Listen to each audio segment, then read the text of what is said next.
Thank you for rejoining us.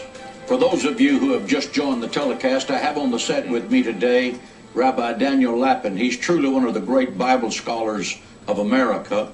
And Rabbi, we're talking about the secrets of the Hebrew that reveal why conditions are in the world in which we live. There are only two biblical nations that have the name of God, El, in their names. Yisrael, that's Israel, and of course Yishmael, the Arabs. Is this a coincidence? Well, of course, we must remember that in the Lord's language, in Hebrew, there is no word for coincidence.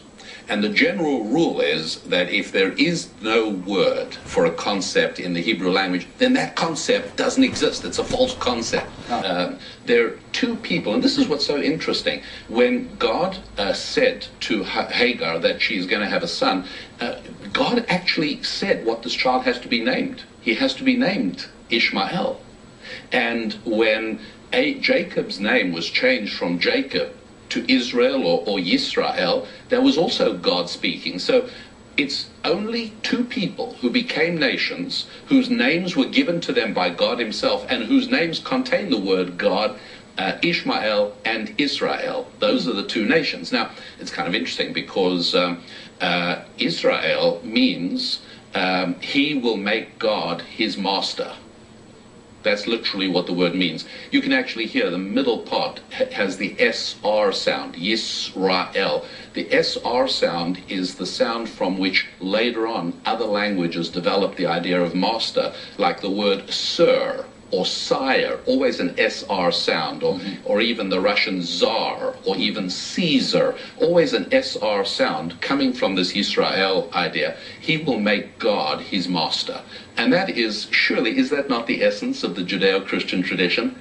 Absolutely. We will make God the boss. That's right. That's what it's about. Now let's take a look and see what Ishmael means. Ishmael means God will hear him.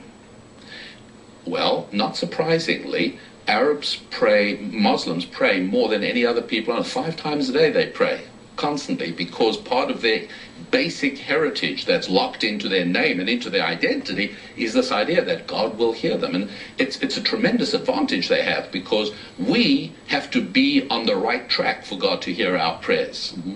But God listens to them in a different way. So Isaac's son Jacob, he has 12 sons, but so does Ishmael. The Bible tells us that he also has 12 sons. Is this, too, a coincidence? Well, of course, no coincidence ever anywhere in Scripture. And we, in studying Scripture, are very often, if not always, rewarded by exploring what appear to be coincidences on the surface. And sure enough, it's at the time that Abraham dies, looking at Genesis chapter 21, Abraham's on his way out. He goes, and of course, at his funeral, Ishmael and Isaac both appear. Now, what's really interesting about this is that obviously, if you look at the order of the text, it doesn't say Isaac and Ishmael came to the burial of Abraham. It reverses the order. Youngest son first, Isaac, and then Ishmael. So clearly what must have happened is that I'm sure Isaac would have said, Ishmael, the older son, I mean, after all, he came to the burial of their father. The older son has priority. Ishmael must have said, no, you are the blessed one. You must go first. Now, interesting, as Ishmael walked behind Isaac, did he pull out one of those Arab daggers and finally get rid of Isaac by stabbing him in the back? No. And what's more, as boys, when they played, he was 14 years older. He would have had many opportunities to hold Isaac's head underwater in the old swimming hole and come back and say, hey, a terrible accident happened.